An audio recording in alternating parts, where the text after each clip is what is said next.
Greetings, everyone, and welcome! We're heading back into the world of darkness once more, and with some more Mage The Ascension today, we're talking about Order of Hermes. So if you're ready to join me, we're gonna start mixing and matching our magical weavings and dealing with our various spheres, and heading back in once more to the world of darkness and Mage. Alright, let's dive in. So, are you ready to talk about some Order of Hermes? Well, I'm ready, and I'll give a couple shout-outs to some sources that you might want to look at, which are some interesting ones which we'll talk about here. These three books here will probably give you the best information. Order of Hermes Tradition Book, Order of Hermes. They're different editions, so that's why they're named differently. And the Ars Magica book, Order of Hermes.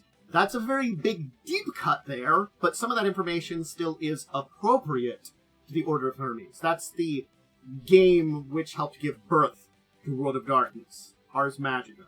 So, you want to look into that deep cut. I haven't talked about it before on any video before now, but, you know, it's a deep cut that's there. Along with, I would recommend any of the various player's handbooks will probably give you some basic information, but these will probably give you a lot more mechanical stuff when we talk about Order of Hermes there. So, yeah. Alright, let's get into some basics about the Order of Hermes, who they are, and what you might need to know about them. So, the Order of Hermes. They're actually one of the major pillars of the Council of Nine Mystic Traditions and the traditions as a whole.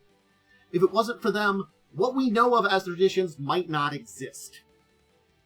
Granted, they're also in some ways some of the worst aspects of that, but we'll get into that today.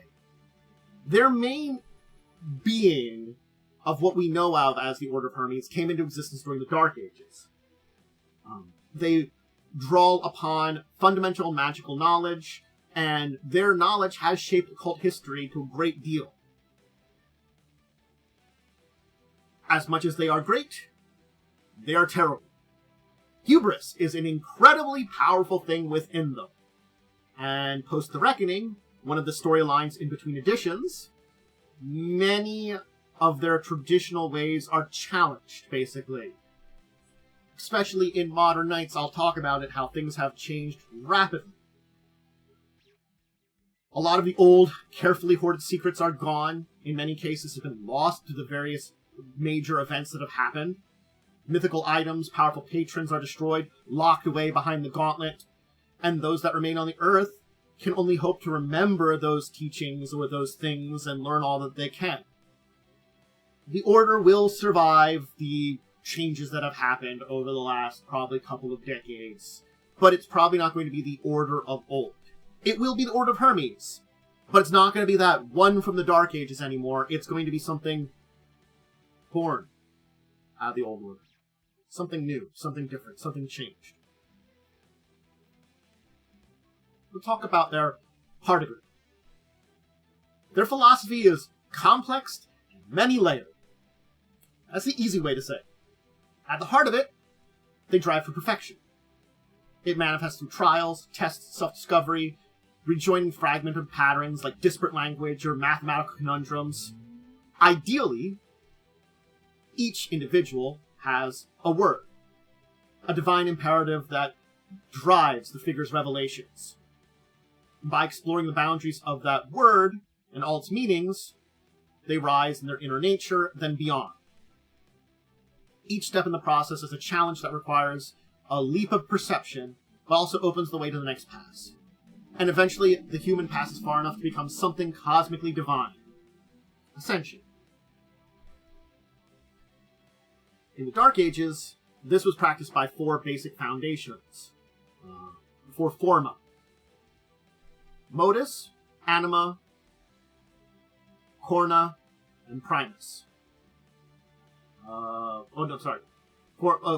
Formations of Modus. Modus is the disciplines. It's Anima, Corna, Primus, and Vires. Sorry. Funny words, don't always get them in my brain. And I'm probably not pronouncing them correctly, so apologize on that. So, that's kind of where we evolved into in the general category of. Now, we look to the early history of our Order of Hermes. Now, this symbol here is from one of their earlier aspects, but this is also You know, just keep in mind, we're talking this is Dark Ages symbol, but we're going to be going into kind of a little around here. So the roots of the Order actually go back very far in time, to Summer and ancient Egypt, when writing systems were developed. Remember, words is part of this thing here, so before written languages, names reflected true natures, writing had the ability to capture and manipulate names, to imprison objects, manipulate nature. The catching of names was a magical act in ancient societies, so basically the clergy, under the recognition of the gods, had such wisdom, and had the magics of this time. Babylonian priests met with Egyptian priests, basically combining their efforts and learning from each other during these ancient times. It was the great Western magic traditions growing in this time, with great grimoires and talismans created. Solomon was a big name during this time period. There's other ancients, a being that wrote a bunch of ancient texts and books, such as the work of which was the work of a single being known as Hermes, Trismegistus. But that's what they're known as. What their actual name is unknown, but they wrote a bunch of other major books during this time period. So there's a lot of major players who have ancient knowledge, ancient books, ancient stuff that are magical tomes that are very important, of course, to the Order of Hermes, but could be important to mages as a whole. Letters provided useful metaphors for abstract constructs, and for the first time in history, thinkers were able to ascend from the physical world into new realms of ideas. Plato had his theories, mystics equated divinity with various abilities, and one of the early groups that would become a cornerstone of the Order of Hermes was the Cult of Mercury, that formed during the 2nd century CE. It was one of the first magic traditions that was unified. Christianity squashed out a lot of their expansion, though, because they drove during this time period where Christianity was also going forward. And Christianity strove for orthodoxy in the Mediterranean region. And especially when Rome fell, and Western civilization fell into the Dark Ages, it went especially bad. So the Cult of Mercury, though had been existed since around the 2nd century, disbanded officially in 415. The scholars fragmented, sharing of ideas halted. They secluded themselves in towers for protection where they could study freely on their own. Adventure show. Cute. So, there was a great growth of knowledge, a great growth of the earliest thing that could be a tradition, and then it fell. And it fell. So that was originally the symbol from 1197, this is from 1230. We don't have a very, very early symbol. We're in the Cult of Mercury symbol, so I didn't want to just pull those out of me. But the Dark Ages. What we know as the Order of Hermes, was officially formed in 767 in the city of Dunimar in Germany. Dwerenmar. I'm probably mispronouncing that. I'm bad on my umlauts. It's been a while for me learning any German.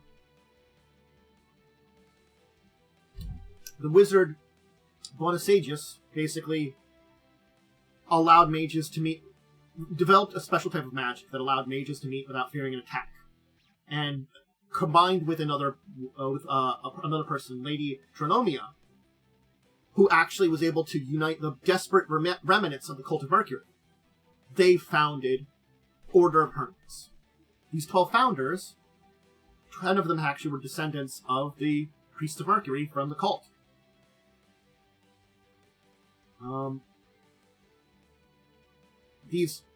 This Pax Hermetica, this group, their joint houses, sharing their magic together, kind of sharing their knowledge. And this kind of joining would be an influence on how the traditions were formed eventually. This initial joining. I'm not going to go into the original members. There are various houses of study with various leaders, some of which, the only one actually that was really important to mention here is probably House Tremere, with Tremere at top of it, because he's a very important figure that we'll have to talk about in a little bit. But he was one of the founding members of this new Order of Hermes. They signed the Code of Hermes, and basically were trying to bring in the lost hermetic knowledge that had happened because of everything that happened. They met enemies in less civilized lands, as they claimed it to be, who opposed them. The houses Tremere and a few others became the soldiers of this battle. There was an alliance of Celtic wizards brought in 817. There were some against it, but it formed a new house that would also contain some smaller traditions. In 848, the House of Tremere and its founder tried to basically take over the order. A bunch of independent mages stopped it. And the warning of the others that there was some danger here went unheeded.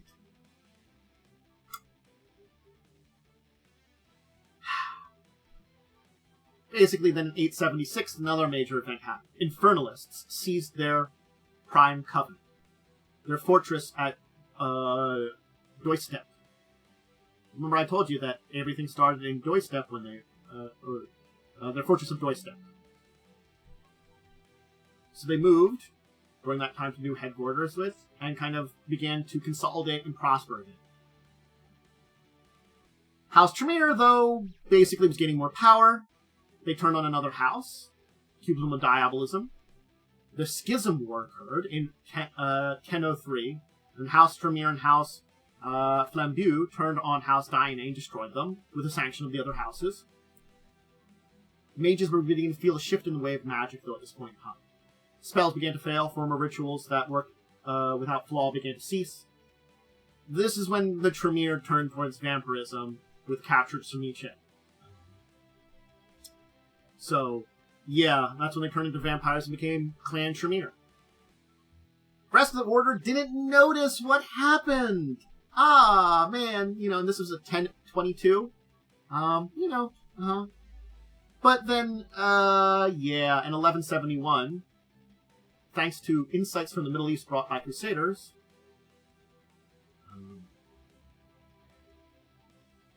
there was an ancient text, Kitab al-Alakar, which was brought in.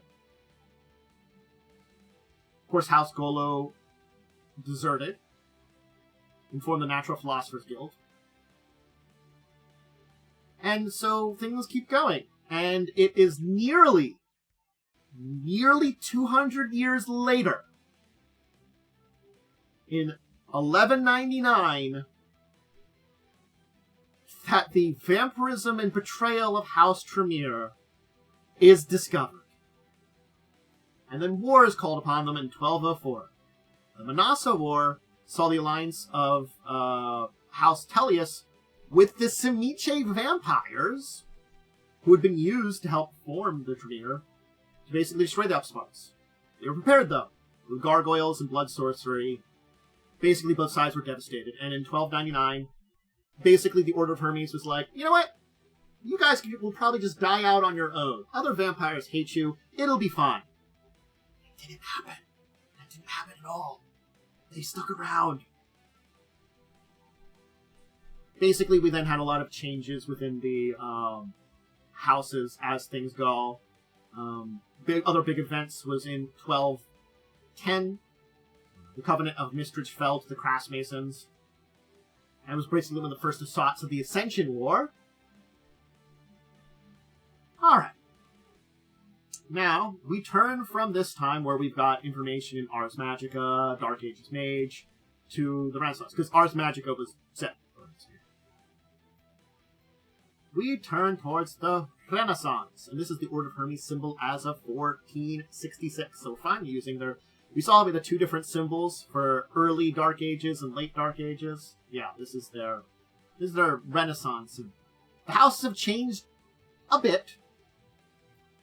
Again, I'm not going to go into the details of all the different houses that are there. But it's the new millennium. The bubonic plague. So the Order's infrastructure was further damaged by that. The population of their towers, lording over peasants, caring nothing for the plight, didn't really help them either for keeping up their magic. Of course, then the Order of Reason came about during this time. That kind of fought against them. Yeah, and the Order of Reason basically was taking over universities where the Order of Hermes had been. They'd kind of been in those universities, doing their kind of like thought magic and study like that. No, now it's the Order of Reason in there. In 1214, the order adopted the Egyptian priests of Isis in their ranks as the House of Shinea. In 1429, one of the prominent mages became Barabi, which is when a mage falls and becomes a Nefandi. So yeah. And this is after he failed to basically use a peasant girl named Cough Cough Joan of Arc to drive out the English. She was burned as a witch in 1430. Yeah. There was a lot of infighting and distrust between the houses, and the failed, of course, Manasa War basically, in a way, doomed them a lot. In 1440, other mages in the world who sought alliance basically reached the ears of the Order, especially to fight against depleting magic. This was the first meeting which would lead to the Grand Convocation. The meeting of the witch Nightshade, the priest Olirant, and the hermetic Lassalle in the ruins of Mistrange cemented the need for cooperation. And after the Order of Reason attacked Doistet itself, and basically had their forces relocate to the Shard realm of forces in 1488, the construction of Horizon began, as then the Grand Convocation of mages from all over the world. The Order also aligned itself with several dragons. Yes, actual dragons. That's a thing for a different day. And they basically declared war on the Order of Reason. But this led up to the Grand Convocation and the formation of what would be the Council of Nine Mystic Traditions. House Bonajar split from the Order and joined Verbena. Basically, some of their orders, the arrogance of the Hermetics cost them a lot of friends, cost them a lot of proposals during this formation of this. They felt that all their magic traditions should join their order as Hermetic houses, and they're met with ridicule and scorn. The Order maintained its identity thanks to the exploits of the Dallians of the Order of Reason. Plans with them uniting the Nogma and Wulong were met with derision from the Order, because they kind of looked down upon them very badly. Other traditions rejected their supremacy, despite actually being major contributors to magical theory and organizing the council. So they assumed their seat within the forces, and many of the masters of their order were bitter. There were some that wondered if they should have joined the Order of Reason, and if it could be feasible. They both were disciplined, had discretion, scholarship, and a passion for understanding, and believed a small elite guide should guide and protect the masses, but this was quickly abandoned by the majority of their order. Doesn't mean a couple didn't think about that. So yeah.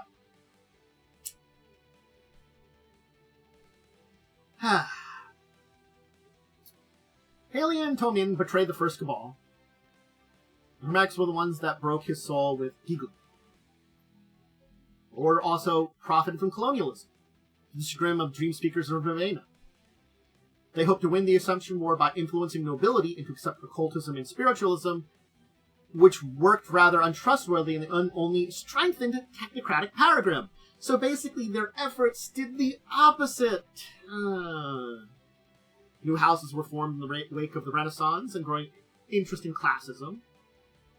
And there was some declining in the founding houses during this time, too. The Great Scourge weakened House Syriac, and several houses were purged when accused of diabolism. More and more of the ancient masters left Earth to complete their studies in isolated horizon realms, focusing more on talking in the Council and the Order than aiding sleepers. The Victorian Age we have to speak about. So we have some more changes, of course, of the houses, and House Miscellanea has a lot of small houses under it. That's the one that was formed in the Celtics. The Order declined. They were countered by influence in sleeper society via secret societies like Freemasons. That's what they were using to counter their counter, basically. They were declining. They were falling to the, basically, order of reason. And these secret societies were a fight against it. Their power had diminished, and some including of new houses had helped a little bit, but it seemed like the order was in a death knell. The Order of Reason was invigorated and merged into the technocracy during this time period, which caused many of the archmasters to fear anything technological, which caused more groups to separate from them. Rivalries in Doistep, along with blatant discourteousness on behalf of the Hermetic emissary in Horizons towards Al-e-Batin and the Verbena, made this place a sad, marginal figure in council politics. Basically, their old attitudes never changed, and it just was a negative for them the entire goddamn time.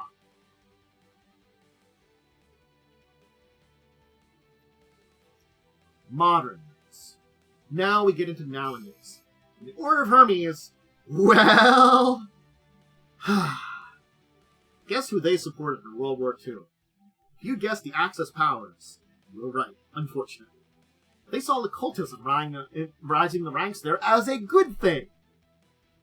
They didn't see the Nephandic influence behind the war. Eventually, though, 2 Hermetic Masters joined the mixed cabal with the technocracy to defeat the Nephandic and help the magic side of World War II and were learned in 1944. This reevaluation did help invigorate the Order, slowly. The promotion of 2 houses from the miscellanea to full houses, despite protests of some masters, helped this also. Many Hermetics became attracted by the internet, seen as a metaphor for the god Hermes. Others distanced themselves even further from reality, spiteful that mortals have Aztec's powers beyond their reckoning.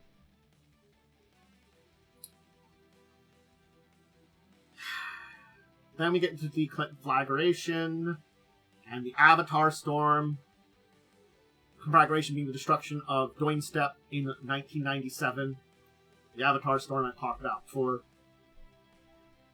So they lost a lot in the conflagration, and much later in the Concordia War. The conditions of the false Hyel accused the council of were no small part result of backing backward-thinking Hermetics. The war and ruin in the Shard realm forces will greater contribute to the advent of the Avatar Storm. And when the ravenous Antediluvian awoke in the Week of Nightmares, House Talius turned rogue, beginning the Second Manassa War to raid Tremere Chantries for knowledge on how to combat the weakening of magic, with many accepting thraldom in exchange for power. The evidence of corruption with House Janissary, as well as the past of Kisafari, led to an internal war that weakened nearly all the houses. Things looked bleak for the Order. Many younger members rejoiced. Their old masters and their intrigues were gone. And mankind seemed more accepting of magic than ever. Technology and magic are not enemies, but sides of the same coin. Many crafts have joined the Order, becoming houses that complement its weakened foundations, and it's a new beginning. So, post-Reckoning, I will now mention the houses just here for the final one. The roster remained the same through first and second edition, only changing during the Reckoning. So this is 2001's change. And this is the 20th anniversary changes. There are 9 main houses, including House X Miscellanea, House Bogan Sargus, House Flambeau, House Fortunae, House Quaesitori, I'm going to butcher these, House Shia, House Solificatia, Titalius, and Verticus. And amongst with the X Miscellaneae is Crimeon, Honglei, Jerbiton, Marantia, Nogma, Scopas, Zaus. Again, I'm not going to go into depth into each of the individual houses, because these are probably the ones that you're using M20 that you're going to deal with in the Order there. But speaking of Order, we should talk about how they're organized. Because they're hierarchical to a fault. Their neonates are put through demanding training to learn a regime of several languages, traditionally Latin, Arabic, Ancient Greek, German, French, and Nokian, as well as the Code of Hermes, plus its peripheral corrigenda, and the history of traditions. Initiates and apprentices must serve under a mentor who teaches them basic magical theory and practices. After their apprenticeship, traditionally 7 years, but now in the modern day that is usually cut a little bit more short, doesn't need as long anymore. Supplement challenges for recognition as full magus. The challenge can end with a return to apprentices, sometimes even death. Once accepted, they get their own sigil, a symbol of their achievements. Though all mages theoretically have the authority to vote in their meetings, politics run the paces set by masters and the ambitious. More than once, political leverage has shoved aside the potential for more moral and material growth. Each step up the ladder of the order reveals greater mysteries, but also makes the student more beholden to their tradition. The deeper you get in there. Those who achieve master are lauded for their high place, and given respect through their powers, but also expect to garner political opponents. Each master is in turn expected to recruit and train new apprentices or a set of students. The cycle continues with the series.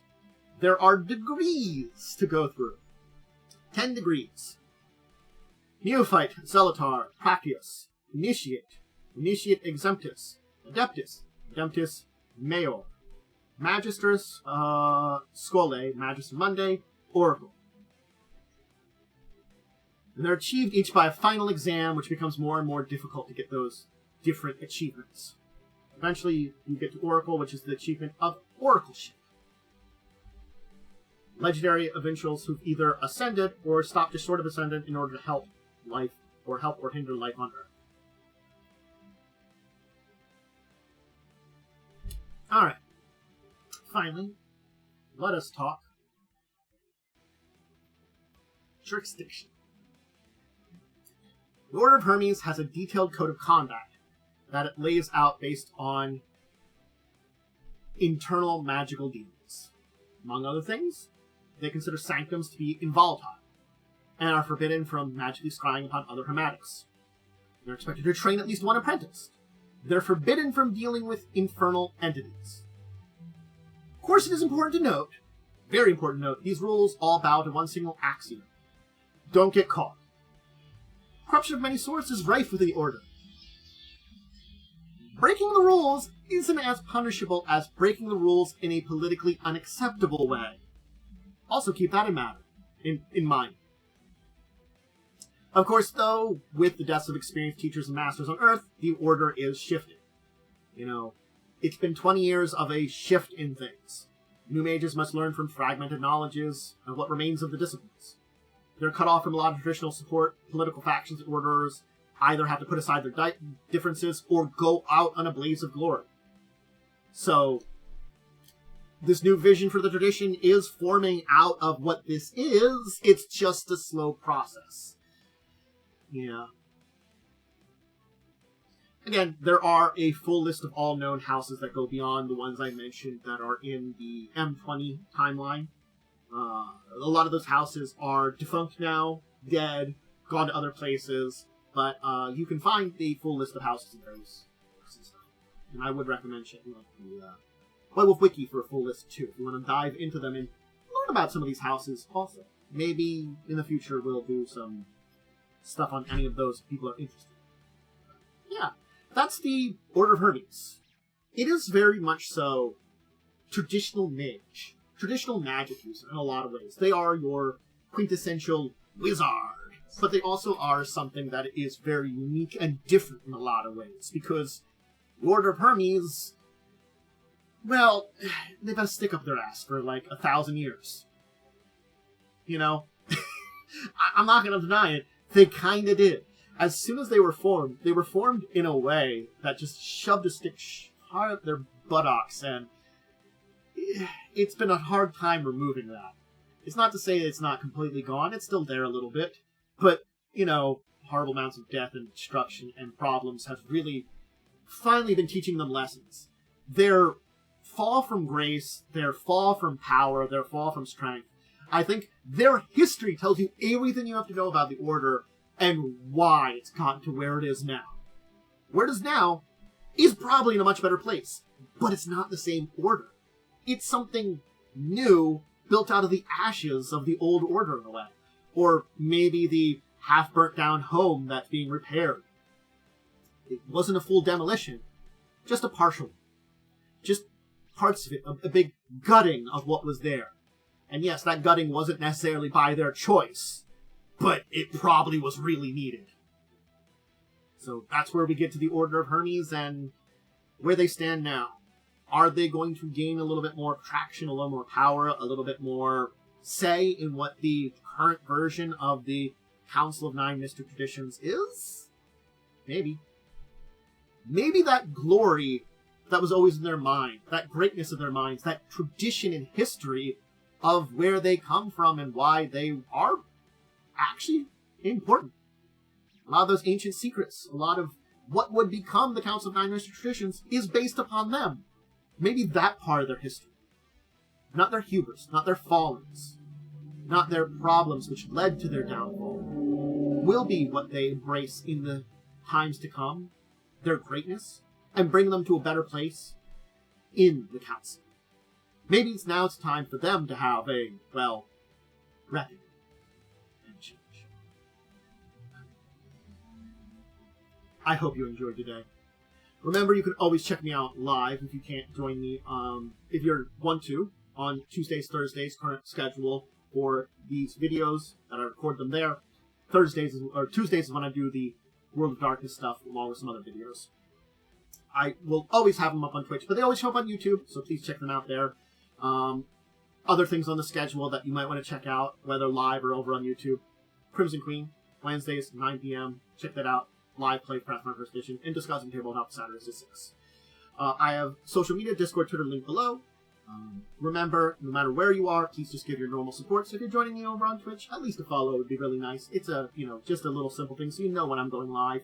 And of course, if you're over on YouTube, just appease that dark algorithm, like, subscribe, ring the bell, and of course, leave a comment.